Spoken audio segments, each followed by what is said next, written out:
हाय दोस्तों, आप सभी विद्यार्थियों का इम्पोर्टेंट क्वेश्चन आंसर सीरीज में स्वागत है। मैं आज बहुत इंपॉर्टेंट टॉपिक लेकर आया हूँ, आर्मेचर रिएक्शन। मैं बहुत अच्छे से इसको एक्सप्लेन करूँगा, आप ज़रूर बने रहिएगा शुरू से लास्ट तक वीडियो तक।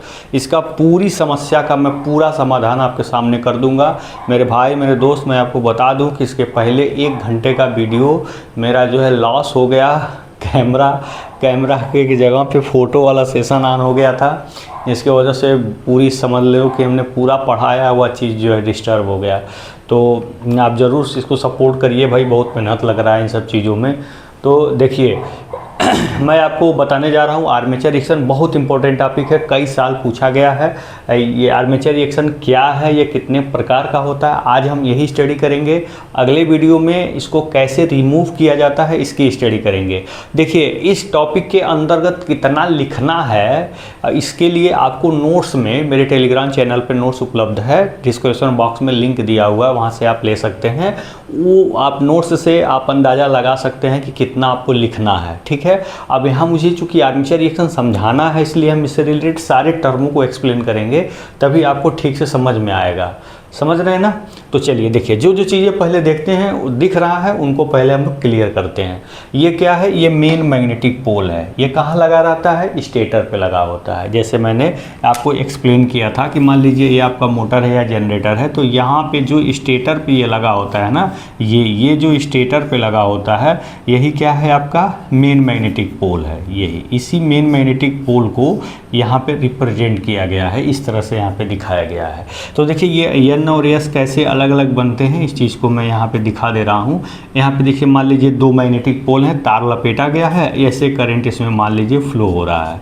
तो ऐसे करंट फ्लो हो रहा है तो करंट के डायरेक्शन को आप उंगलियों के डायरेक्शन में रख दीजिए। दाहिने हाथ के राइट हैंड थंब रूल से ही जानते हैं, आप करंट के डायरेक्शन को उंगली के डायरेक्शन में रख दीजिए और अंगूठा देखिए कहाँ जा रहा है, यही फ्लक्स की डायरेक्शन को बताएगा। चुंबकीय फ्लक्स की डायरेक्शन को यही बताएगा।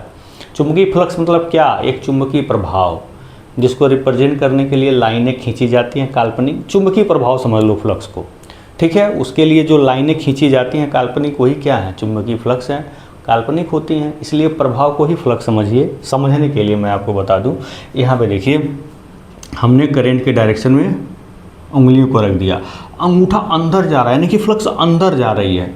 तो फ्लक्स अंदर की ओर किस टर्मिनल जाती है, एस टर्मिनल से। अरे आप पढ़े हो, एन से एस, एन से एस, यस से एन, अंदर यस से अंदर होती है, एन से बाहर जा रही है, अंदर यानी कि यस बन गया। नीचे वाले में देखिए ये है आपका करंट का डायरेक्शन, अगर ऐसे है तब तो फिर यस बन जाएगा, लेकिन अगर ये ऐसे होकर के करंट का डायरेक्शन फिर पीछे से होकर आगे आ रहा है, तो यहाँ देखिए उंगलियों को करंट के डायरेक्शन में रखिए, अंगूठा ऊपर, यानी कि ये बन गया यन। तो ऐसे यन और यस को यहाँ पे दिखाया गया है, ऐसे पलट के यहाँ पे दिखाया गया है, आपस में तारों को नहीं दिखाया गया है क्योंकि कन्फ्यूजन क्रिएट होगा, ठीक है। तो ये आपका है, ठीक। अब ये डॉट और क्रॉस का क्या मतलब है, यहाँ पे थोड़ा सा इसको समझ लेते हैं कि यहाँ पे डॉट और क्रॉस का क्या मतलब है, क्यों यहाँ पे डॉट और क्यों यहाँ पे क्रॉस दिया गया है, इसको समझिए। जैसे मान लीजिए कि ये कोई मैग्नेटिक मटेरियल है ये, ठीक है, और आपने इसमें तार लपेटा हुआ है, ठीक है। तार किस तरह से लपेटा हुआ है, मान लीजिए करंट ऊपर से निकल के नीचे की ओर जा रही है, ऊपर से करंट निकली, नीचे से गई, फिर ऊपर गई, फिर नीचे आई, फिर ऊपर गई, यानी कि ये सोर्स है। करंट यहाँ से निकल के यहाँ अंदर जा रही है, तो करंट जहाँ से निकलती है उसको डॉट से रिप्रेजेंट करते हैं, और जहाँ जाती है वहाँ उसको क्रॉस से रिप्रेजेंट करते हैं। इस बात को ध्यान से समझिएगा। जैसे मान लीजिए कि ये आपका तार है और इस पर लपेटा गया है, तो मान लीजिए यहाँ करंट जा रही है, यहाँ से ऊपर की ओर जा रही है, ऐसे चुंबकीय फ्लक्स को ही समझिए, जैसे करंट जाएगा उससे फ्लक्स जाएगा। तो करंट ऐसे मान लीजिए जा रही है, ठीक है, और ऐसे हो रही है, तो यहाँ अंदर जा रही है, यहाँ ऊपर आ रही है, तो इधर हो गया डॉट, करंट ऊपर आ रही, इधर हो गया डॉट, इधर अंदर जा रहे थे, इधर हो गया क्रॉस। तो डॉट क्रॉस से यही बताते हैं कि जो चुंबकीय फ्लक्स है या जो करंट है वो पेपर के बाहर निकल रही है कि पेपर के अंदर जा रही है, यही बात रिप्रेजेंट करता है। समझ रहे हैं। तो यहाँ डॉट का मतलब करंट बाहर आ रही है, यानी कि फ्लक्स बाहर आ रही है, ठीक है। यह समझ लीजिए करंट क्या हो रही है, बाहर आ रही है।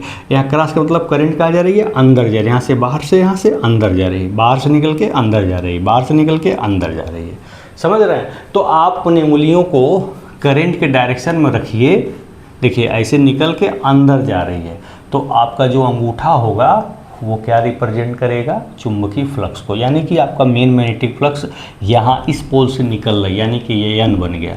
अगर ये एन बन गया तो ये एस हो जाएगा, जाहिर सी बात है। ठीक है, यहाँ भी आप उस तरह से निकाल सकते हैं। यहाँ देखिए, अंदर डालिए, बाहर निकालिए, इसको बाहर निकाल के अंदर डालिए, देखिए अंगूठा अंदर जा रहा है, यानी कि फ्लक्स अंदर जा रही है, तो ऐसे में अंदर जाती है ना, यस हो गया।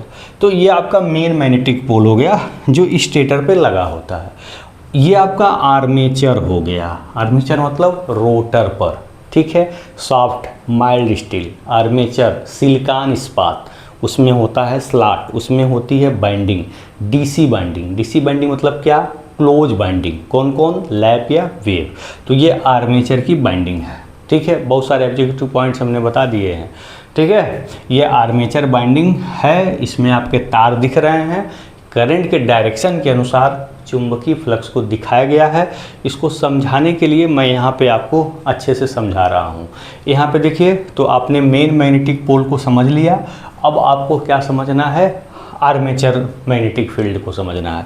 तो मेन मैग्नेटिक फील्ड कहाँ जा रही है, एन से निकल करके एस की ओर जा रही है। ठीक है, अब आपको क्या समझना है, आर्मेचर के कंडक्टर्स के बारे में आपको समझना है। तो अब देखिए, अब मान लीजिए कि बीचों बीच में यहाँ पे कोई कंडक्टर है। देखिए, बीचों बीच में जो कंडक्टर होता है ना, वो न्यूट्रल होता है। क्या होता है, न्यूट्रल होता है। क्यों, क्योंकि भैया जितना प्रभाव उस पर एन का है उतना प्रभाव यस का है, एन और यस दोनों मिलकर इस पॉइंट को न्यूट्रल बना देते हैं, इसलिए कंडक्टर भी न्यूट्रल हो जाती है। ठीक है, तो अब देखिए, अब इस पर जो एक्सिस खींची जाती है वो न्यूट्रल एक्सिस इसीलिए कही जाती है, हम बताएंगे अभी GNA क्या होता है। ठीक है, तो अब देखिए, अब मान लीजिए यहाँ पे आपने कंडक्टर्स बनाए, मान लीजिए 3 ही कंडक्टर्स आपने लिए यहाँ पे। ठीक है, 3 ही कंडक्टर्स आपने लिए। तो अब देखिए, चूंकि जनरेटर है तो ऐसे मूव करेगी, मोटर है तो ऐसे मूव करेगी। जनरेटर क्या होगा आपका क्लॉकवाइज, मोटर क्या है जनरली एंटी क्लॉकवाइज मूव करता है। तो डायरेक्शन अगर आप दिखा दिए हैं इधर जनरेटर के लिए, इधर दिखा दिए मोटर के लिए, तो अब आप जो है ये निर्धारित कर देंगे कि इसमें करंट अंदर जा रही है कि बाहर निकल रही है। तभी ना हमने आखिर क्रॉस क्यों कर दिया, मनमाना नहीं ना, रीजन है उसका, उसी को मैं समझा रहा हूँ कि क्यों यहाँ पे क्रॉस किया गया है, क्यों इधर डॉट किया गया है, क्यों इधर नहीं क्रॉस कर डॉट कर दिया गया, क्यों उधर नहीं कर दिया गया, इसका रीजन मैं आपको बता रहा हूँ। देखिए, ये है आपके क्या है, कंडक्टर। ये सब बताने के पीछे रीजन क्या है, आर्मेचर रिएक्शन समझाना है। आर्मेचर रिएक्शन मतलब क्या, मेन मैग्नेटिक पोल के फ्लक्स पर, यानी कि इस पर आर्मेचर के फ्लक्स का जो प्रभाव पड़ता है उसी को आर्मेचर रिएक्शन कहते हैं। तो मेन मैग्नेटिक पोल का फ्लक्स मैंने समझा दिया, अब आर्मेचर का फ्लक्स समझाऊंगा तब न उसका प्रभाव आपको समझ में आएगा। तो हम आर्मेचर के फ्लक्स को समझाने जा रहे हैं, क्यों, कैसे, कहाँ है। तो अब देखिए, इसके लिए हम पहले करंट का डायरेक्शन निर्धारित कर लें। तो जनरेटर में करंट का डायरेक्शन कैसे निर्धारित करते हैं, Fleming right hand rule. Right hand rule क्या कहता है कि अगर हम अंगूठे को घूमने की दिशा में लगा दें और ये चतुर्थ 4th फिंगर को मैग्नेटिक फील्ड के डायरेक्शन में लगा दें, तो जो मध्यमा होती है मिडिल फिंगर, ये करंट के डायरेक्शन को रिप्रेजेंट करती है। देखिए, यहाँ पे जनरेटर अंगूठे की दिशा में घूम रहा है और इस उंगली की दिशा में मैग्नेटिक फील्ड है और करंट अंदर जा रही है, इसीलिए यहाँ पे क्रॉस किया गया। जब इधर क्रॉस किया जाएगा तो इधर करंट गई तो कहीं ना कहीं से निकलेगी भी ना, तो इसके सामने वाले कंडक्टर से निकल रही है तो यहाँ डॉट हो गया। सेम ऐसे ही यहाँ भी, सेम ऐसे ही यहाँ भी, इधर क्रॉस तो इधर डॉट, यही कारण है। ठीक है, अब जब हम करंट का डायरेक्शन जान गए तो मैग्नेटिक फील्ड का डायरेक्शन भी जान जाएंगे, क्योंकि नियम है, कौन सा नियम है कि देखिए, अगर क्रॉस का मतलब हुआ कि करंट अंदर जा रही है, अगर अंगूठे को अंदर भेज दीजिए दाहिने हाथ के तो उंगलियां मैग्नेटिक फील्ड के डायरेक्शन को बता देंगी। क्यों, क्योंकि करंट जब फ्लो होता है तो मैग्नेटिक फील्ड प्रोड्यूस होता है, या स्टर्ट साहब ने बताया था। तो करंट जब फ्लो हुआ तो मैग्नेटिक फील्ड आएगा ही आएगा। अब उसका दिशा क्या है, हम राइट हैंड रूल से जान गए कि भाई करंट अंदर जा रही है तो ये आपका मैग्नेटिक फील्ड है, तो ये आपका मैग्नेटिक फील्ड का डायरेक्शन है। मतलब अगर क्रॉस है तो क्लॉकवाइज मैग्नेटिक फील्ड का डायरेक्शन होगा चुंबकीय क्षेत्र का। क्रॉस मतलब सी और क्लॉकवाइज मतलब भी सी, इसलिए जहाँ भी क्रॉस होगा वहाँ क्लॉकवाइज मैग्नेटिक फील्ड बनाएंगे। ठीक है, डॉट का मतलब ठीक उल्टा, अगर डॉट को बनाना है तो डॉट का मतलब क्या हो गया, ठीक उल्टा हो गया। ये मान लीजिए डॉट है तो डॉट का मतलब क्या, उल्टा, करंट बाहर आ रही है तो मैग्नेटिक फील्ड क्या बनेगा, एंटी क्लॉकवाइज बनेगा। देखिए इसीलिए इधर जिधर क्रॉस है इधर क्लॉकवाइज हमने दिखाया है, और इधर डॉट है तो हमने इधर एंटी क्लॉकवाइज दिखाया है। तो सारे कंडक्टरों का एक जगह पे दिखा दिया गया, इधर मैग्नेटिक फील्ड एंटी क्लॉकवाइज जा रही है घड़ी के घूमने के विपरीत दिशा में, और इधर जो मैग्नेटिक फील्ड जा रही है घड़ी के घूमने के दिशा में जा रही है। ये भी बात आपको समझ में आ गया। क्या क्या समझ में आ गया, मेन मैग्नेटिक फील्ड, आर्मेचर का मैग्नेटिक फील्ड। अब दोनों मैग्नेटिक फील्ड समझ में आ गया। अब इसी बीच में हम आपको GNA और MNA भी बता देते हैं, तब हम दिखाते हैं आपको कि आर्मेचर का फ्लक्स मेन मैग्नेटिक फील्ड के फ्लक्स पर क्या इफेक्ट डाल रहा है। तो GNA और MNA क्या है इसको समझते हैं।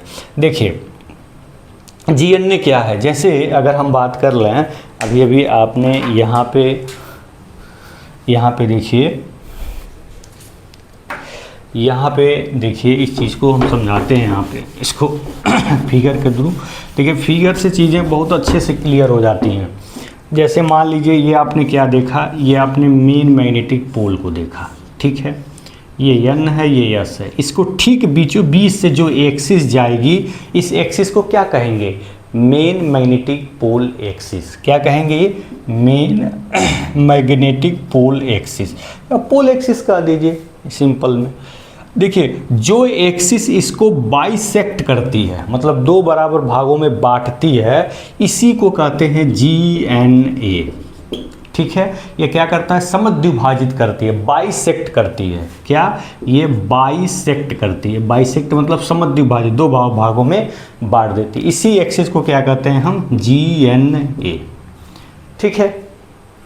अब देखिए GNA हो गया, MNA क्या है, ये N है ये S है, तो मैग्नेटिक फील्ड का डायरेक्शन N से S की ओर होगा, जाहिर सी बात होगा।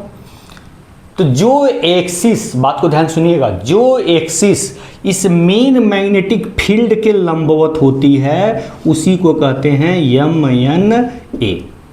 तो जब तक जनरेटर पे कोई लोड नहीं है बेटा, तब तक ये दोनों एक दूसरे के ऊपर होते हैं, ओवरलैप। ऐसे जब इसे जनरेटर पे लोड आप देखेंगे, करंट जैसे ही आर्मेचर में फ्लो होगी, आर्मेचर में जैसे ही फ्लक्स बनेगा, भाई करंट फ्लो होगी तो फ्लक्स बनेगा ही, जैसे ही आर्मेचर में फ्लक्स प्रोड्यूस होगा तो आर्मेचर में का फ्लक्स और मेन मैग्नेटिक फील्ड के फ्लक्स के प्रभाव से जो आपका मेन मैग्नेटिक फील्ड है उसकी दिशा बदलेगी, जिससे आर्मेचर मेन मैग्नेटिक पोल का भी डायरेक्शन चेंज हो जाएगा। इसको मैं अभी यहाँ पे दिखाऊंगा कैसे चेंज हो रहा है। तो मतलब MNA जो होता है वो क्या होता है, जनरेटर में उसके घूमने के दिशा में शिफ्ट हो जाता है, कौन, MNA। लेकिन GNA फिक्स रहता है, वो चेंज नहीं होता। क्यों भैया, क्योंकि ये दोनों पोल कभी चेंज होंगे ही नहीं। जब ये दोनों पोल स्टैटिक है, ये चेंज नहीं होगा, GNA कैसे चेंज होगा, नहीं होगा। इसलिए अगर मेन मैग्नेटिक पोल का फ्लक्स ये जो है ऐसे ना होकर के ऐसे हो गए, अगर ये ऐसे हो गए तो MNA ऐसे हो जाएगा। भाई 90 डिग्री होना चाहिए, परपेंडिकुलर होना चाहिए। तो यानी कि मेन मैग्नेटिक पोल के फील्ड अगर का पोजीशन चेंज हुआ तो MNA भी क्या हो जाएगा, चेंज हो जाएगा। तो ये बात आपको समझ में आ गई होगी कि MNA चेंज भी हो सकता है, GNA आपका चेंज नहीं होगा, ठीक है। तो यहाँ पे आपको ये बात समझ में आ गई। तो एक बार समराइज करते हैं, हमने क्या क्या बताया। मैंने आपको मेन मैग्नेटिक पोल बताया, फिर मैंने आपको आर्मेचर का कॉइल बताया, फिर उसमें करंट के द्वारा जो मैग्नेटिक फील्ड बन रहा है वो बताया। हमने देखा कि यहाँ पे आधे एरिया में आर्मेचर का फ्लक्स क्या है, क्लॉकवाइज है, आधे एरिया में आर्मेचर का फ्लक्स क्या है, एंटी क्लॉकवाइज है। मेन मैग्नेटिक पोल का फ्लक्स एक निश्चित दिशा में है, N से S की ओर। अब हम बात करते हैं आर्मेचर की प्रतिक्रिया। हम यहाँ पे दो प्रकार की प्रतिक्रिया देखते तो तीन है, लेकिन दो को ही मानते हैं, रीजन है, बताएंगे। देखिए क्या क्या, कि यहाँ पे आप देख रहे हैं कि मेन मैग्नेटिक फील्ड है, आर्मेचर का फील्ड उसको क्रॉस कर रहा है। ये मेन मैग्नेटिक फील्ड है और ये आर्मेचर का फील्ड है, ध्यान दीजिएगा। ये आपका मेन मैग्नेटिक फील्ड है, ये आर्मेचर का फील्ड है, क्रॉस कर रहा है, तो इसको कहेंगे क्रॉस मैग्नेटाइजिंग आर्मेचर रिएक्शन। जाहिर सी बात है, देखिए इसको डिस्टार्शन रिएक्शन भी कहते हैं। क्यों, क्योंकि इसके वजह से फ्लक्स की डेंसिटी कहीं ज़्यादा कहीं कम हो जाती है, वो भी दिखाएंगे क्यों, ठीक है। इसलिए डिस्टार्शन आर्मेचर रिएक्शन भी इसको बोलते हैं। पहला हो गया। दूसरा क्या है कि यहाँ पे ये आर्मेचर का जो मैग्नेटिक फील्ड है वो मेन मैग्नेटिक फील्ड को डीमैग्नेटाइज कर देता है। डीमैग्नेटाइज मतलब क्या, उधर से आ रही है राम का बाण, इधर गया रावण का बाण, आपस में लड़ गए, मतलब एक दूसरे को डीमैग्नेटाइज कर दिए। मतलब मैग्नेटिक फील्ड आ रही है इधर, इधर आर्मेचर का फील्ड आ रहा है इधर, दोनों एक दूसरे को डीमैग्नेटाइज कर दिए। इसको बोलेंगे डीमैग्नेटाइजिंग आर्मेचर रिएक्शन। देखते हैं वो कहाँ हो रहा है। देखिए यहाँ पे अगर इस कोने पर अगर हम बात करें तो ये आपका आर्मेचर का मैग्नेटिक फील्ड है जो इधर जा रहा है, और मेन मैग्नेटिक फील्ड भी इधर ही जा रहा है। तो देखिए यहाँ दोनों फ्लक्स ऐड हो जा रहे हैं, ऐड हो रहा है ना यहाँ पे। यही प्रोसेस यहाँ पर भी है, आर्मेचर का फ्लक्स यहाँ पे है, मेन मैग्नेटिक फील्ड का भी फ्लक्स है, दो यहाँ पे फ्लक्स ऐड हो जा रहे हैं। यहाँ पर देखते हैं, यहाँ पे आर्मेचर का फ्लक्स ये है और मेन मैग्नेटिक पोल का फ्लक्स ये है। यहाँ पे देखिए आर्मेचर का फ्लक्स क्या है, आर्मेचर का फ्लक्स ये है, इधर देखिए इधर तीर बन रहा है ना, आर्मेचर का फ्लक्स इधर है, मेन मैग्नेटिक पोल का फ्लक्स इधर। यानी कि यहाँ पे और यहाँ पे फ्लक्स ऐड हो रहे हैं, यहाँ पे फ्लक्स डीमैग्नेटाइज हो रहा है। तो डीमैग्नेटाइजिंग इफेक्ट ज़्यादा होता है in comparison to magnetic effect के, मैग्नेटाइजिंग इफेक्ट के। क्यों, इसका रीज़न आपको बताना है, कमेंट बॉक्स में नहीं आएगा तो पूछेगा, मैं आपको बताऊंगा। तो आप ये बात बहुत अच्छे से समझ गए कि यहाँ पे इन दोनों कोनों पर, यहाँ पे पोल टिप पर क्या हो रहा है, मैग्नेटाइजिंग इफेक्ट हो रहा है, और इन दोनों टिप पर क्या हो रहा है, डीमैग्नेटाइजिंग इफेक्ट हो रहा है। तो जब डीमैग्नेटाइजिंग होगा तो फ्लक्स क्या हो जाएंगे, रिड्यूस हो जाएंगे, ख़त्म हो जाएंगे। तो जनरेटर अगर है तो ईएमएफ कम प्रोड्यूस करेगा ड्यू टू आर्मेचर रिएक्शन। ठीक है, और भी क्या इफेक्ट आएंगे वो भी हम देखेंगे। तो ये आपको समझ में आ गया कि यहाँ पे डीमैग्नेटाइजिंग हो रहा है और बीच में क्रॉस मैग्नेटाइजिंग हो रहा है। यहाँ पे मैग्नेटाइजिंग भी हो रहा है, लेकिन हम उसके इफेक्ट को नेग्लिजिबल मानते हैं। इसका रीज़न है मैं आपको बताऊंगा, आपको सोचना है थोड़ा सा, क्योंकि कुछ आप भी सोचिए तो ज़्यादा बेटर होगा। अब आप क्या देख रहे हैं, अब यहाँ पे LPT और TPT ये सारी चीज़ें लिखी हैं, इनको भी मैं आपको बता दे रहा हूँ। तो देखिए बेटा, मैंने आपको क्या क्या बताया, मैंने आपको बताया main magnetic pole, main magnetic field, armature magnetic field, फिर बताया हमने GNA, फिर हमने बताया MNA, जो MNA क्या है, मैग्नेटिक फील्ड के परपेंडिकुलर, GNA क्या है, जो ठीक बीचों बीच में जा रही है, जब तक लोड नहीं है, ओवरलैप कर रहे हैं, लोड आया तो MNA शिफ्ट होता है। कैसे वो मैं बताऊंगा। यहाँ तक चीज़ें आपको समझ में आ गई। अब देखिए इसको बोलेंगे जनरेटर के केस में लीडिंग पोल टिप। क्यों, क्योंकि जब जनरेटर घूमता है तो इस पोल टिप को पकड़ता है, जिस पोल टिप को कैच करता है पहले उसी को बोलते हैं लीडिंग पोल टिप। और जिस पोल टिप को छोड़ता है, जैसे यहाँ पकड़ लिया, अब ऐसे होकर इसको छोड़ के फिर इसको पकड़ेगा, इसको पकड़ेगा तो लीडिंग पोल टिप हो गया, इसको छोड़ेगा तो ट्रेलिंग पोल टिप हो गया, वैसे फिर यहाँ इसको छोड़ के इसको पकड़ेगा तो फिर ये ट्रेलिंग पोल टिप हो गई जनरेटर के केस में। मोटर के केस में क्या है, यही टिक उल्टा हो जाती है। मोटर के केस में क्या है, ये आपका जो लीडिंग पोल टिप है ये ट्रेलिंग हो जाती है, क्योंकि मोटर उल्टा घूमता है, इसको पकड़ेगा तो ये लीडिंग पोल टिप हो जाएगी। ये दोनों लीडिंग हो जाएगी, ये दोनों ट्रेलिंग हो जाएगी। ठीक है, तो ये पोल टिप है। पोल टिप का मतलब पोल का कोना। तो जनरेटर में क्या होता है, ट्रेलिंग पोल टिप पर फ्लक्स डेंसिटी क्या हो जाती है, ज़्यादा हो जाती है, और लीडिंग पोल टिप पर फ्लक्स डेंसिटी कम हो जाती है, क्योंकि यहाँ पे डीमैग्नेटाइजिंग इफेक्ट हो रहा है और यहाँ पे आपका यहाँ पे क्या हो रहा है, मैग्नेटाइजिंग इफेक्ट हो रहा है। यानी कि जो मेन मैग्नेटिक फील्ड है यहाँ पे ख़त्म हो गई, यहाँ पे बढ़ गई, यानी कि मेन मैग्नेटिक फील्ड इस प्रकार हो जाती है।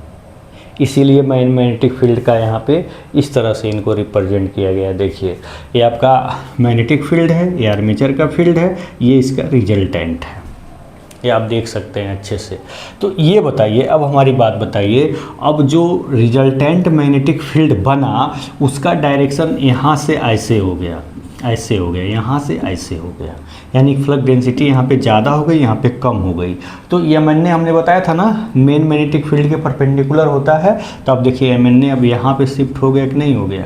तो जो MNA बीचों बीच में हुआ करता था, अब वही MNA क्या हो गया, ऐसे जनरेटर में घूमने की दिशा में शिफ्ट हो गया जनरेटर के केस में। अब मोटर के केस में घूमने के अपोजिट दिशा में शिफ्ट हो गया। MNA क्या हो गया, मोटर के घूमने के अपोजिट दिशा में शिफ्ट हो गया, विपरीत दिशा में शिफ्ट हो गया, और जनरेटर के घूमने के दिशा में शिफ्ट हो गया। अब होगा क्या, अब सोचिए। पहले न्यूट्रल कंडक्टर यहाँ हुआ था जहाँ हम चोरी चुप के ब्रश लगा दिए थे। भाई न्यूट्रल पे ब्रश लगाएंगे तो शॉर्ट नहीं होगा, चिंगारी नहीं आएगी। लेकिन जैसे ही लोड आया, आर्मेचर में फ्लक्स आया, रिजल्टेंट फ्लक्स इस प्रकार हो गया, ऐसे होने से एमएनए इधर शिफ्ट हो गया, न्यूट्रल कंडक्टर यहाँ के बजाय यहाँ पे आ गए।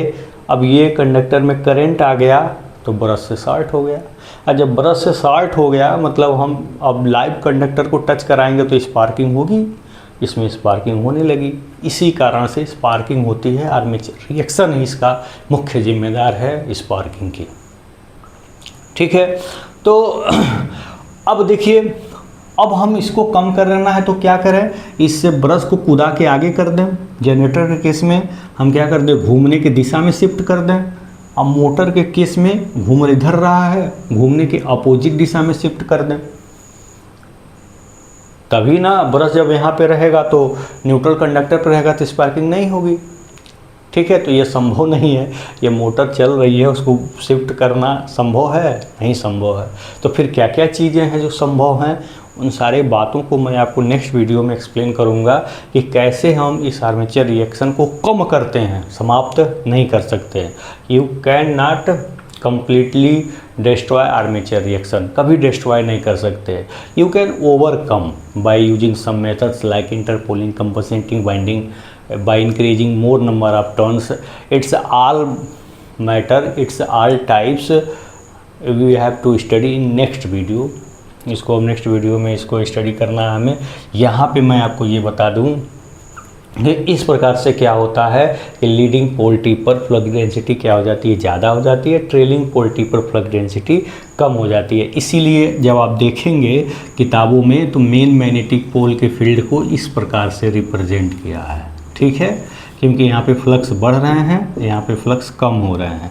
आईसी के परपेंडिकुलर में आपका एमएनए को दिखा दिया गया है। एमएनए जनरेटर के केस में घूमने की दिशा में शिफ्ट होती है। सब बहुत ऑब्जेक्टिव पॉइंट ऑफ व्यू से इंपॉर्टेंट चॉइस पॉइंट हैं ये। ठीक है, कि किधर फ्लक्स डेंसिटी किस पोल टिप पे ज़्यादा होती है। जनरेटर में किस पोल टिप पे ज़्यादा होगी, ट्रेलिंग पे। मोटर में किस पोल टिप पे ज़्यादा होगी, लीडिंग पे, क्योंकि मोटर के केस में ये लीडिंग हो जाएगा। ठीक है, और ये ट्रेलिंग हो जाएगा। तो मोटर के केस में लीडिंग पोल टिप पर फ्लक्स डेंसिटी ज़्यादा होगी और जनरेटर के केस में ट्रेलिंग पोल टिप पर फ्लक्स डेंसिटी ज़्यादा होगी। पश्चगामी ध्रुवनोक जिसको कहते हैं ट्रेलिंग, और लीडिंग मतलब अग्रगामी ध्रुवनोक जिसको हम कहते हैं। ठीक है, तो ये सारी बातें बहुत इंपॉर्टेंट हैं और ध्यान में रखना है कि कब क्या कैसे होगा। अब मोटर में बताइए फ्लक्स कम हो तो क्या होगा, मोटर में जब फ्लक्स कम होगी तो स्पीड बढ़ जाती है। ये उसमें डिस्ट्रॉय क्यों बढ़ती है, मोटर में हम बताएंगे तो फ्लक्स उसकी क्या होती है, इन्वर्सली प्रोपोर्शनल होती है, इसलिए बढ़ जाती है। मोटर के केस में जो स्पीड होती है ना, वो मैग्नेटिक फील्ड के रिसिप्रोकल होती है। तो फ्लक्स चूँकि रिड्यूस हो रहा है डीमैग्नेटाइजिंग के कारण, इसलिए स्पीड बढ़ जाती है मोटर में। जनरेटर में ईएमएफ कम हो जाता है क्योंकि फ्लक्स कम हो जाती है। तो इस प्रकार से ये दो प्रकार का आर्मेचर रिएक्शन है। कौन कौन सा, demagnetising armature reaction, cross magnetising armature reaction. ठीक है, तो ये दो प्रकार के आर्मेचर रिएक्शन आपने देखा जो डीसी मशीन में होती है और इसके वजह से एमएनए शिफ्ट हो जाता है, जिसकी वजह से स्पार्किंग होती है, जो हमारे लिए बहुत ही दुखद है और ये मशीनों की इफ़िशियंसी को कम कर देती है। ठीक है, तो लेकिन भैया इतना सारा बवाल हुआ ना कि रोटर पे आर्मेचर को रख दिया, तो फिर हमने ब्रश को शिफ्ट करना पड़ा, आर्मेचर रिएक्शन हो गया, स्पार्किंग हो गई। तो हम ऐसा कर दें, इस आर्मेचर को स्टेटर पे कर दें, इस आर्मेचर को स्टेटर पे कर दें और स्टेटर पे पूरी बाइंडिंग कर दें, और जो ये मेन मैग्नेटिक पोल इसको रोटर पे ले आ दें। तब बताइए आर्मेचर जब अब स्पार्किंग की समस्या ही समाप्त हो जाएगी। लेकिन डीसी मशीन में हम ऐसा नहीं करते हैं। इस बात को भी जानने के लिए आप हमारा नेक्स्ट वीडियो का इंतज़ार ज़रूर करिएगा। देखो, वीडियो बनाने में बहुत मेहनत लगता है, बहुत परिश्रम लगता है, तो आप इसको देखिए, लाइक करिए और बच्चों अपने दोस्तों में शेयर करिए। इससे क्या लगेगा कि भाई एक मोटिवेशन मिलेगा कि हाँ, मेरा द्वारा बताई गई जानकारी आप तक पहुंच रही है, या जो मैं बातें आपको बता रहा हूं आप चीज़ों को समझ रहे हैं, तो एक मोटिवेशन मिलेगा, तो आपको वीडियो मिलता रहेगा। इसमें आपको क्या देना है, ना कुछ देना है ना लेना है, फ्री ऑफ कास्ट आपको वीडियो मिल रहा है। अब इस पर भी आप नहीं देखेंगे तो कोई अननेसेसरी फॉल्ट क्यों डालेगा। तो मैं चाहूँगा कि आप वीडियो को ज़रूर देखिए, अपने दोस्तों में शेयर करिए। ये डबल टाइम है, मैंने इसके पहले वीडियो शूट किया वो पूरा बेकार हो गया, रात के 2 बज रहे हैं, मैं फिर से शूट किया हूँ ताकि सारे बच्चों का ये जो डाउट है आर्मेचर रिएक्शन पे वो क्लियर हो जाए। तो धन्यवाद।